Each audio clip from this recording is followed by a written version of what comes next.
Hindi ko po alam kung naranasan nyo na ito. Yung bang minsan meron kang kausap na tao at habang kinakausap mo siya, napansin mo, meron siyang tinga sa kanyang ngipin. Di po ba nakaka-distract? Pero ang tanong, yung ibang ngipin niya, wala naman tinga. Pero bakit yung isang maliit na parte ng kanyang ngipin na may dumi, yun yung pilit mong tinitignan? Hindi ko po alam kung naranasan nyo na rin na minsan meron ka ding kakwentuhan at napansin mo yun namang kilikili niya ay basang-basa. Yung ibang parte naman ng kanyang damit, mahusay, malinis.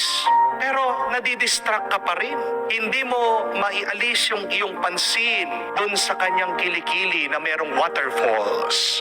Di po ba? O kaya, meron siguro po kayong alam na ganito, yung napakakinis ng kanyang balat, napakaputi niya, pero nung minsan nung nakita mo, nakasleeveless siya, naiangat niya ang kanya ding singit, ang kanyang kilikili, aba, napakaitim pala.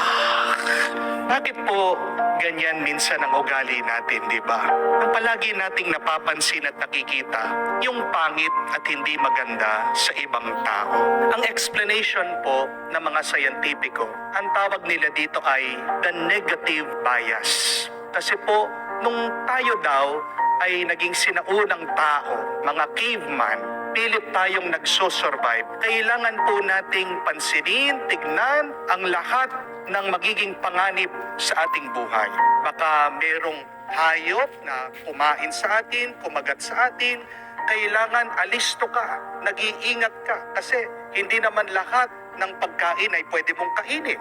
Baka yung iyong makuhang prutas o bunga ay lason pala.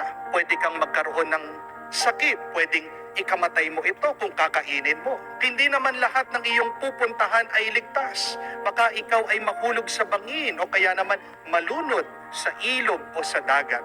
Ito po ay isang survival mechanism. Yung palaging paghahanap ng ating isip sa mga negatibo, hindi maganda, hindi tama. Pero wala na po tayo sa survival mode, hindi po ba? Ang ating pong pagkain, kadalasan ligtas naman. Wala nang mga mababangis na hayop na pwedeng kumagat o kumain sa atin. Kung talagang hindi ka na lang nag-iingat, kung pabaya ka, doon ka lang talaga ma-aksidente. Pero bakit nandyan pa rin yung ating negative bias? Bakit palagi pa rin ang iyong isip pag umaandar, tumatakbo, wala kang ibang nakikita ko hindi ang pangit at hindi